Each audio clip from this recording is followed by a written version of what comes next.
Hey everybody, I'm Samira. Welcome back to Wrestling News Co's YouTube channel. Today I am joined by the Afro Punk Trish Adora. How are you doing today? Hey, I'm doing pretty good. Maintaining. Today is like my only off day for a little bit. I just came off a pretty crazy loop. I got one ahead of me. So thank you for having me on today. I appreciate that, your flexibility and everything. Thank you. Thank you for joining me. I know your schedule is very busy and thank you so much for sitting down with me. No, for sure, for sure. So you were just recently interviewed by the Washington Post. What was that like and how did all that come to be? Yeah, so it was in promotion for the Flying V Fights Back show that happened here up at the Black Box Theater in Silver Spring, Maryland. They reached out and they were like, hey, we're from the Washington Post. And I was like, oh my God, no way. It's like, we want to talk to you about the Flying V show and just chat with you a little bit about your career. And I was like, oh my gosh, no way.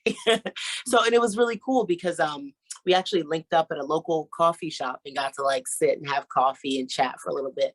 So that was cool to have like a somewhat of a transcribed interview like that. I just got really good feedback on it.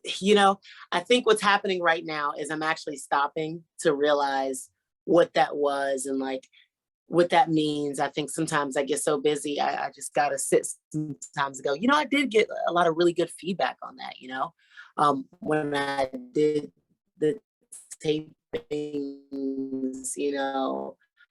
for certain companies, people will come up to me and be like, hey, that was really cool. I know it's interesting that the Washington Post has taken up a bit of a wrestling, kind of a affinity. I've been featured in the publication 3 times now. So it's just interesting that they view us with such respect and are able to speak about our journey in a really nice way that paints the picture very nicely to people in the outside world. So. Yes, it was a very nice article that they wrote up about you and they said not just about your wrestling but background of yourself and went into so many things and it was a very, very nice article. For sure, for sure. So you're talking about crazy weekends. I know you have one coming up ahead with Final Battle coming up. How are you feeling about Final Battle? I just, it changes day to day.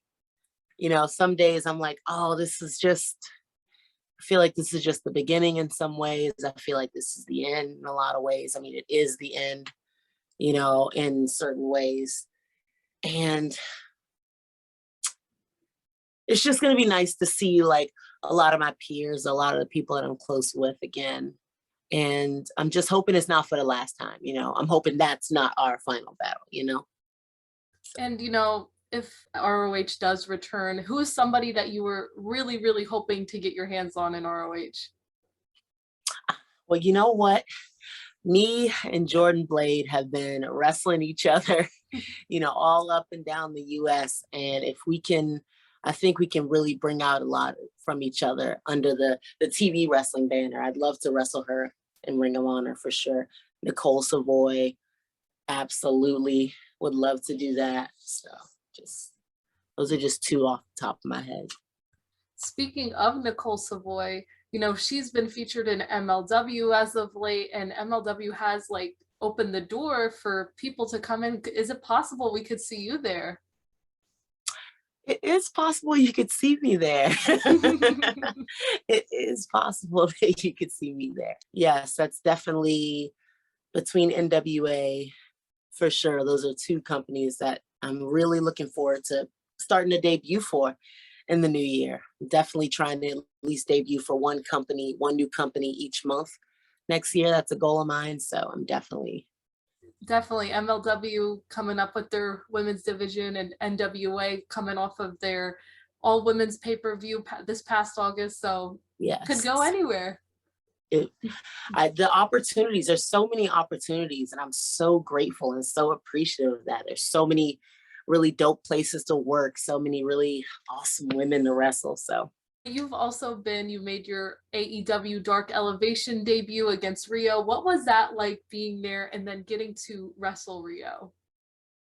Yeah, so it was a pretty chill experience. The whole thing was, it was, how do I describe it? It was very like well oiled. It was very like things are just happening and everything kind of had a flow to it and nothing was really out of place and everybody was very kind and everything was chill. And even though there's the pressure to do well, there was very like low pressure in a way. You know what I mean? Like it wasn't like nobody made me feel uncomfortable or like I was encroaching or that I was, you know, I felt empowered to just, you know, ask questions and just I was called upon a lot, which is, you know, for that position that I was in, I think was really special. So Is there a chance we'll see you there again? There is a chance you can see me there again. Yes, there is. No, there totally is. I'm looking to keep the ball rolling with as many companies as I can, you know, just continue to just get those 1,000 hours to mastery, you know, on TV, on the independent circuit, you know, so.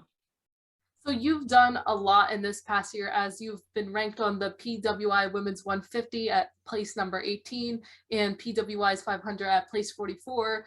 What was your reaction when you saw you were the highest ranked female on the list? I did not, I was like, wait a minute. No, it's always so cool getting to like place on these lists, you know, people that sit and, you know, it's a lot of hard work to come up with a list of 5. Like it would take me a while if somebody gave me a piece of paper and I had to write down a list. It would just, there's a lot that goes into this and it's a lot of hard work. There's a lot of thought that goes into it. So I appreciate the hard work that goes into even doing something like that. And to just be ranked so high, it's really cool.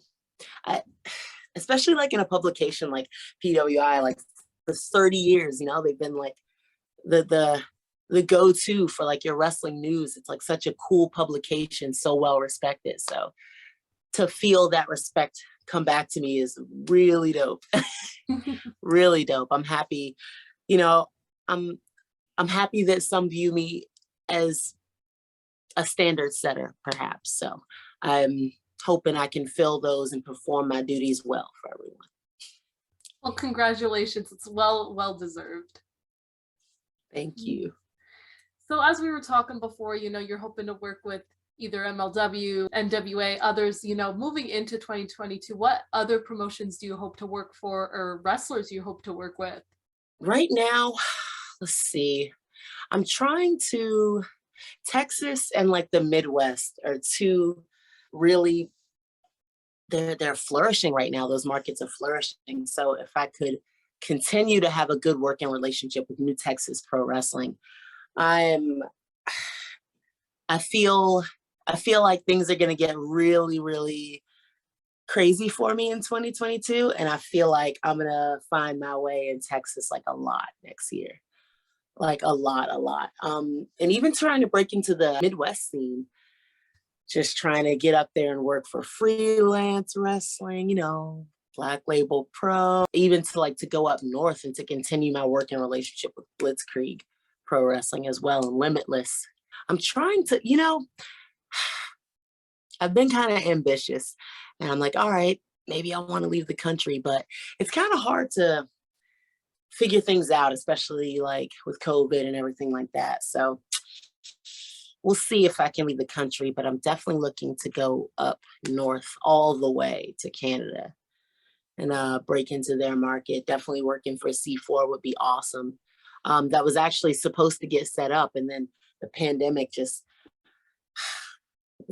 made me reevaluate a lot of things about how I was doing business in my career. So yeah, I'm definitely looking to get back up there. There's a lot left on the table there. Endless possibilities. Yeah, I was gonna say, don't let me sit here because I will sit here for another 10 minutes. Like, I'm here and then up there, I really got it. And then over, and they have the So I saw your tweet a couple months back about saying like you wanted to talk about more things in interviews besides wrestling, which I also love to cover. I love talking about the wrestling stuff, but I also love to find out some other things. So on top of that, you said stuff about, dating life or stuff. What is it like, dating while in the business? Ah, well, there's a lot that comes into play. And I think a lot of it comes down to me as a person. I'm very, very private. And in order for someone to kind of be in my world, I feel like I'm almost wanting that out of them as well. Just a lot of discretion and it's hard sometimes because I want to say this so diplomatically. Over here, I'm trying over here saying this. I don't have a beauty pageant answer ready for this one. You stumped me. No, I'm just kidding. But no, there's just a lot that goes into it, and I'm very private. So, should I choose to do that? Right now, I'm single, and I'm just in a mode where I'm trying to focus on my career. And I don't mean that in a hollow way. I actually mean that I'm trying to focus on my career. I actually mean that with intention, finally. I think that being on the same page with your partner is key about, certain things that are meant to be private, certain things that are meant to be public. Just because the girl, don't let me say cesspool, just because the like the ecosystem of wrestling, and just how things kind of are sometimes. Let me just stop there. I don't do it, put it that way. Yeah. I have before, and it's just a lot of miscommunications can occur, and maybe it's just not for the best, depending on you as a person. You can make that decision for yourself, of course, but yeah. Do you find it's like easier to date somebody within the business, like that knows how it is and gets it, or like to date someone out of it, to like that probably doesn't know much about it and stuff like that? Well, see, that's the thing too, because there's sometimes even like one of the drawbacks of being like single in this business is sometimes I just wish I could like have a partner that also understood fully. So having someone that understands fully is very important.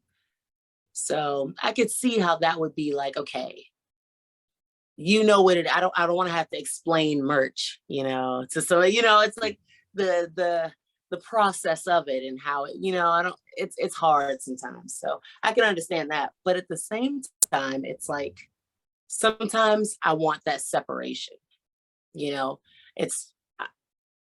I want to go home and just not have to think about wrestling, maybe even, and just to have that break from wrestling. So that's another, actually, yeah, that's like a huge benefit. Just so that when it's time for you to take a break from wrestling, you actually mentally can, because you're not around someone who's also wrestling centric. And I don't know.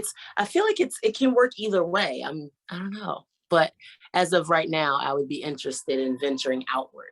Yeah. Yeah. I was thinking about it. I was like, man, I'll explain merch. I'll get good at explaining it. I'll get real good at explaining merch. So hopefully this is a funny question. What is like the worst date you've ever been on, or do you have like a dating horror story at all? The worst date I ever been on? Gosh, let me think. You know what? I find that like as I'm looking back and thinking, that I hadn't dated much. I've always just been in like long-term relationship after long, like, I hadn't dated much. There's a couple of times when I was really young where I got stood up. Ugh, those were kind of bummers. But I was like super young. I was like 17, 18. You just kind of, you don't know what happened. You're just like, oh, they didn't show up. And they also aren't answering. And you're never going to speak to them again. You don't know that then, but yeah. You don't know that then. But you're just like, oh, okay. So those are always bummers. Getting stood up's the worst.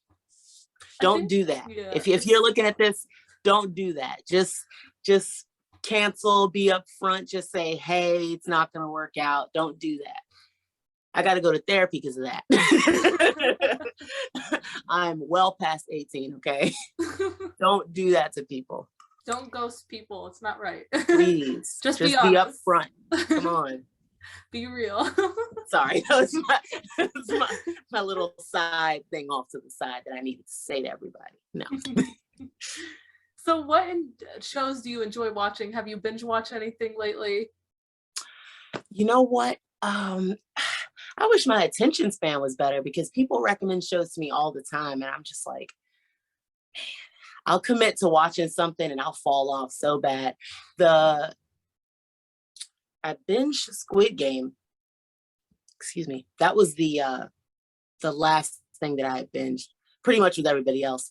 I hadn't logged into my Netflix in like maybe a year. And I was like, shoot, I was just logging into my Chromebook and I was like, let me sign in my Netflix, put it on my computer, because it's a new computer. So boom, I put it on there and the first thing that popped up was Squid Game. And I was like, all right, I'll watch this. Boop. And then I watched it and I was like, am I getting into shows again? Am I getting into shows again? Aside from being extremely interesting, obviously, it was cool how I was able to sit and watch something again. So yeah, that's the last thing that I binged. As of what I'm watching right now, I play this as like background ridiculousness. I put it on as like background noise whenever I'm like traveling and I'm at the hotel. That's the first thing I do. I sit my bag down. I immediately put that on. A small part is like for safety reasons too, but it's also like a pretty funny show. So I just kind of sit there and just kind of take myself out of what's happening. Sometimes it can just focus on stuff that'll make me laugh, So that's kind of what I like to do. Are you into reality shows at all? You know what? I feel like I could watch a good reality show if I really like thought about it. I'm not watching any right now. Do you like watching like houses, like really, really like nice houses? Okay, I got the show for you. It's on Netflix. It's called Selling Sunset. I don't know if you've heard of it. They just released their 4th season. It ended with a bang, and the 5th season should be coming, I believe, real soon. I definitely recommend that one. I will watch that. I'm saying that to you right now. I will watch that. It's a very good show. Lots of drama and like, oh my God, seeing these houses and how much they cost in California, I'm just like, how can they afford this? Yeah, they're gonna be so expensive. Oh my gosh. But that's the best. Me and HGTV go all the way back. I used to love like those little housing shows, like the Property Brothers, Love It or Listed, and Love It or Listed 2. And I used to watch all those stuff. So I'll definitely get into that. Oh my gosh, yes. I love HGTV. I know my mom does. She's like, she gets ideas. She never does them, but she gets her ideas. Right. That's the thing. You got to get the ideas. That's what it's for. Just get them. That's what it is. Now, do you have a Spotify account? I do. Yeah, I sure do. Were you excited to see your Spotify Wrapped this year? Were you surprised by anything? You know what? They got it wrong. I was looking at that and I was like, they said that Drake was my second most listened to artist, which really threw me off because I feel like I only have like 4 Drake songs on my album. Like on my whole thing, I have maybe like, let me get the number right, maybe 1,600 songs right now. And I feel like less than 10 are featuring Drake. So I don't know how he's paying these people off. I don't know what this is. He's paying these people. I don't know. I've not listened to Tootsie Slide more than I've listened to anything else that I have. Or whatever that damn song was called. What was it called? Tootie Slide. What is it? I think Tootsie Slide. I think I'm in trouble here. He was my number 1 artist for like maybe the 4th or 5th year in a row. No. It's me. I was in his top 3% of listeners. No. Oh my God. I was like, when you said that, I was like, oh my God. It's you. It's me. I'm giving him all the streams. Y'all are in cahoots. Y'all playing this. I was like, how did this happen? But I mean, no, but he's dope though. And I definitely I listened to the songs that I have. I'm like into it, but I was just, it kind of confused me. I was like, that's weird. I definitely listened to a lot of Rihanna. Let's see, a lot of Madonna. Let's see, Jay-Z was number one, and I was like, okay, that's about right. I listened to a lot of Kendrick Lamar, J. Cole, Wale. So I had a really interesting look at my Spotify. I'm like, okay, y'all. I want to see payroll because I don't know. Anybody who shares theirs, Drake was in there like top 5. And I'm like, it's a trick. Speaking of Rihanna, though, how you feeling? Her and ASAP Rocky having a baby. Oh my gosh. Wait, is that a thing? Did that get confirmed?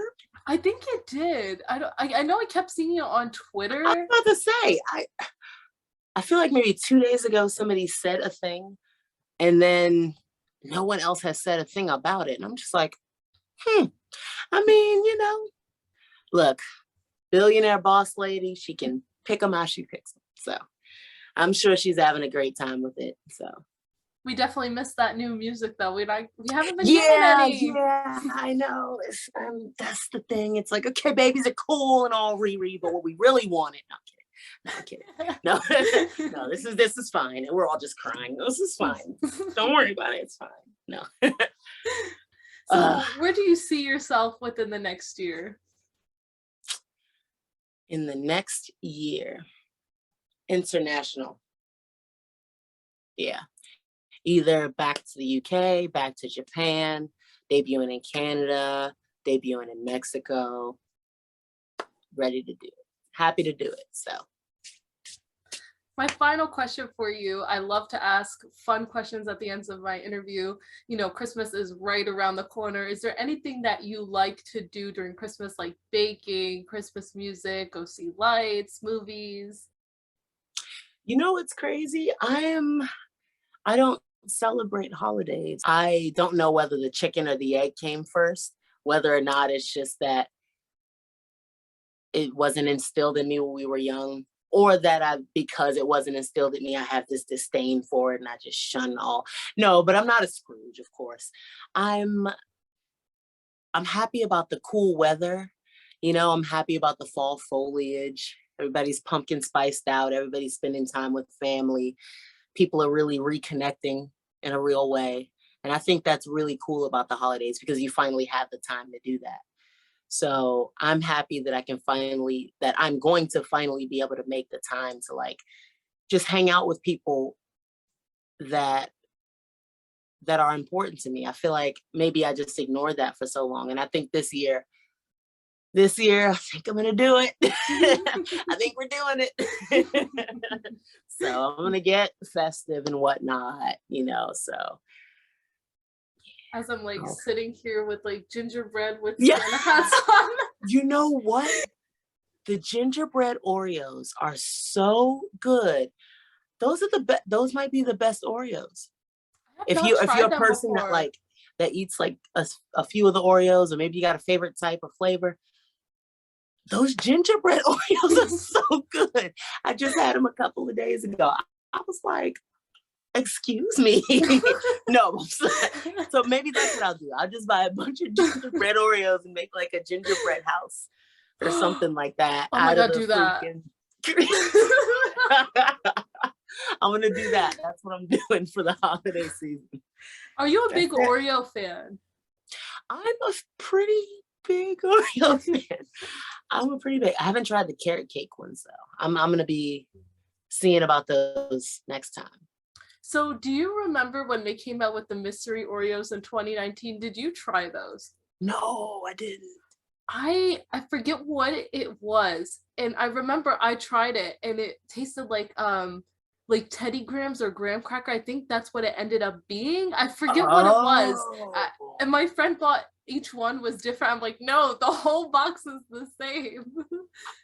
And everybody's box is the same flavor? Yeah, and you had to go online somewhere and guess it. And I don't know what happens if you won. I don't remember exactly what it was, but I thought that was pretty cool that they should do stuff like that. Yeah, because I was gonna say there's a lot of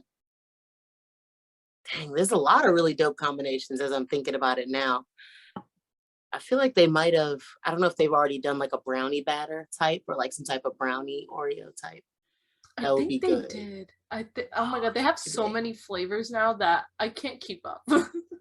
Yeah, now they put the now they have peanut butter ones as one of like the standard ones. I used to take the Oreo and dip it in my peanut butter.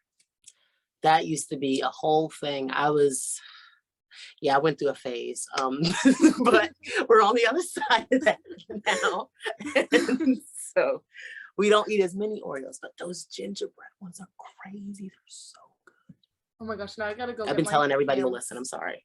It's all good. I've got to go get my hands on some of them now that you said it, because I have to now.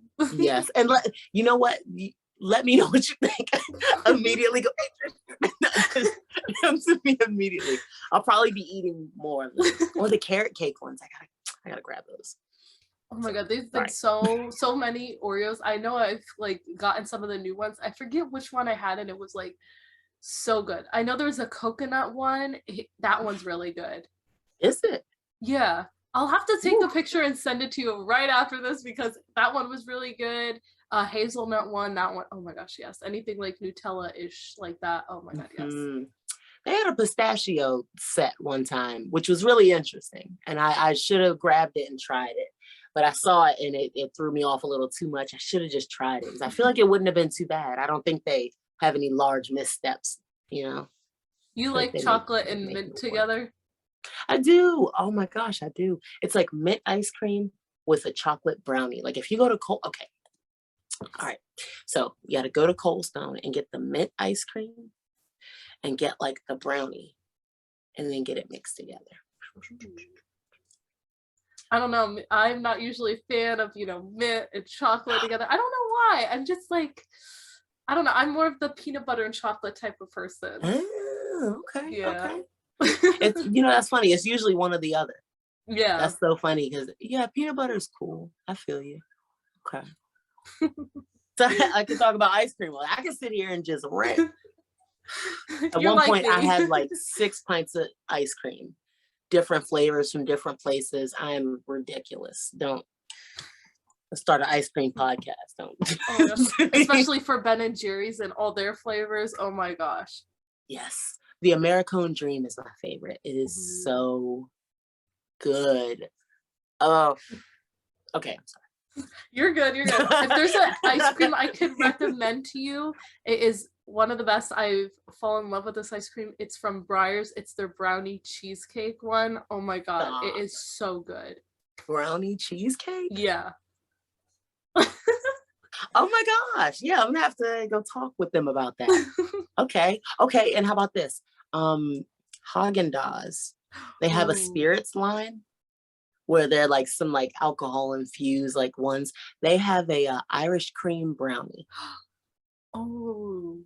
I picked up some today and it's right downstairs. That's the one that they have 4. There's a rosé and cream one, which is pretty good. There's a hazelnut one that's pretty good.